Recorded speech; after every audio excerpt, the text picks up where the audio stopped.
Have you ever felt a deep, almost magical connection to the world around you? That feeling when you look up at a sky full of stars and realize you are part of something vast and ancient? Or maybe you've felt it in a simple act of kindness from a stranger, a moment that ripples through your day. This feeling isn't just a fleeting emotion. It is a profound truth that sits at the very heart of Buddhist philosophy, the idea that all beings are interconnected. Hello everyone, and welcome back to the channel. Today we're diving deep into one of the most beautiful and transformative concepts in Buddhism, interconnectedness, or what's often called dependent origination and interbeing. It's a big idea, but it is also incredibly simple and can change the way you see everything, from the food on your plate to the people you meet every day. So grab a cup of tea, get comfortable, and let's explore how you, me, and everything in the universe are woven together in a single magnificent tapestry. Let's start with a story. The famous Zen master, Thich Nhat once held up a blank sheet of paper and asked his students, "What do you see?" They all said, "A sheet of paper." He smiled and said, "I see a cloud." He explained that without the cloud, there's no rain. Without rain, the trees can't grow. Without trees, we can't make paper. So the cloud is in the paper. He went on to say he could also see the sunshine that helped the tree grow, the logger who cut the tree, the logger's parents, the wheat that made the logger's bread, and so on. If you remove any one of these things, the sheet of paper cannot exist. This is the essence of interconnectedness. Nothing exists by itself. Everything is made up of non-it elements. The paper is made of non-paper elements. You are made of non-you elements. The sun, the earth, your parents, your ancestors, the food you eat, the air you breathe. When we look deeply, we see the entire universe in a single sheet of paper and in ourselves. This concept is called pratityamatpa in Sanskrit, or dependent origination. It's a cornerstone of Buddhist thought. The Buddha taught that all phenomena arise in dependence upon other phenomena. Think of it like a web. Every strand is connected to every other strand.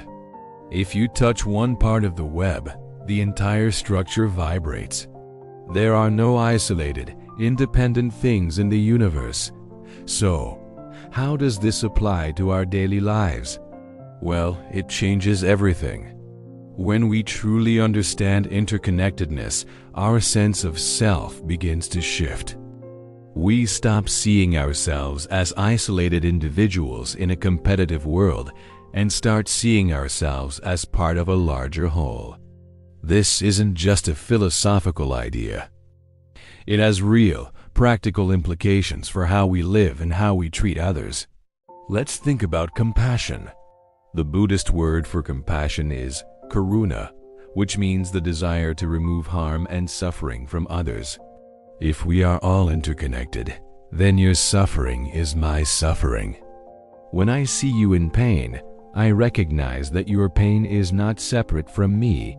Your happiness is also my happiness. This isn't about pity. It's about empathy born from a deep understanding that we are all in this together. Hurting another person is, in a very real sense, hurting yourself. Helping another person is helping yourself. This is why Buddhist practice often emphasizes loving kindness, or metta.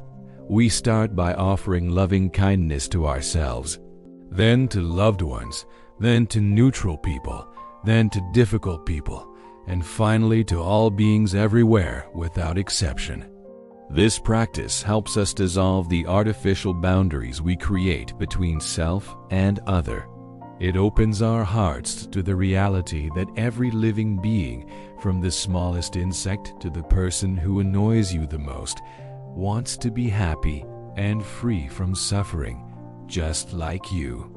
This perspective also transforms our relationship with the environment. When we see the earth not as a resource to be exploited, but as an extension of our own body, our actions naturally become more mindful and sustainable. The river is our bloodstream, the air is our breath, the trees are our lungs. Polluting the planet is like poisoning ourselves.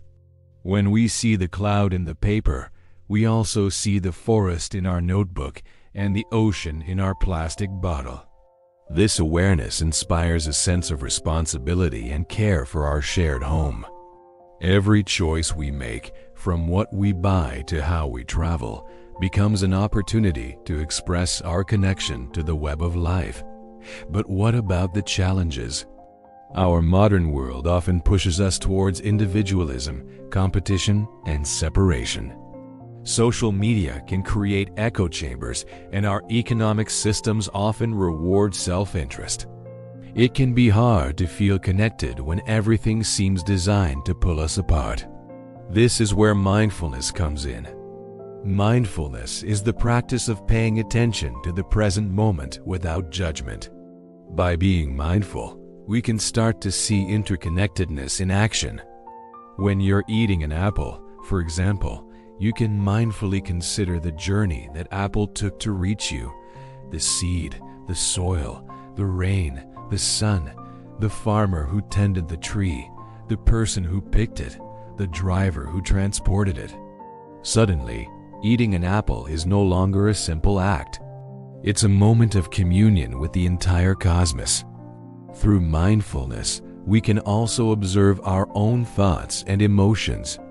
We might notice a feeling of anger arise. Instead of identifying with it and saying, "I am angry," we can observe it as a passing phenomenon. We can ask, where did this anger come from? What conditions caused it to arise? Maybe it came from a misunderstanding, a fear, or a past hurt. By investigating its origins, we see that even our anger is not an isolated event. It's part of a chain of cause and effect. This understanding doesn't necessarily make the anger disappear, but it changes our relationship to it. We can hold it with more compassion and wisdom. This brings us to a crucial point. Interconnectedness is not about losing our individuality. It's about understanding that our individuality is not a solid, separate thing.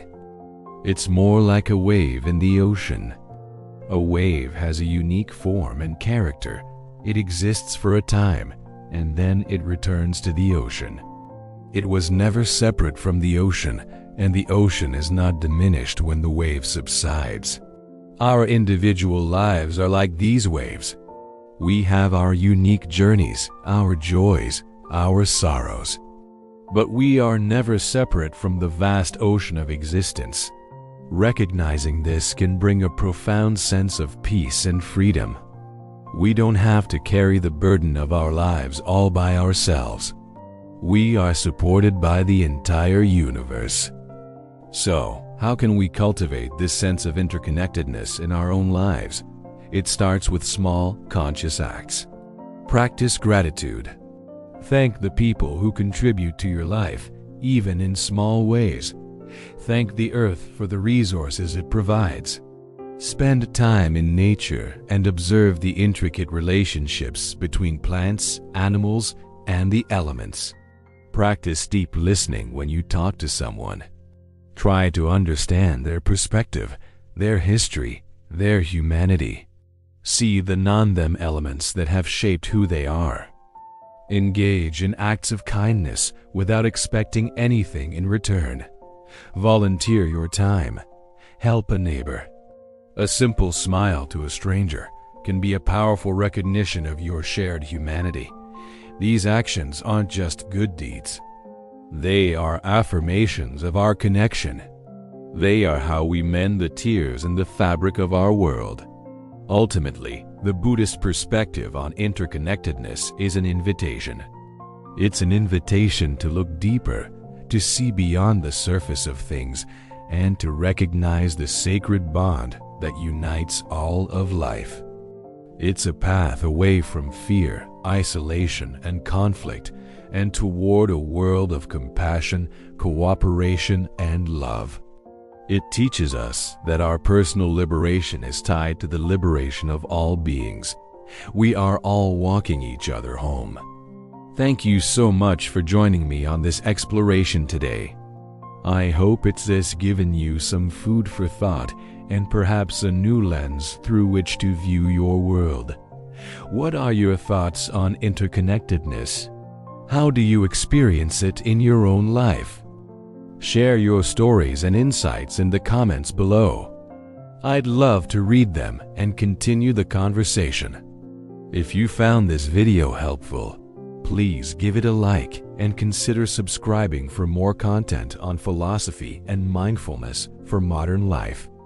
Until next time, be well and take care of each other.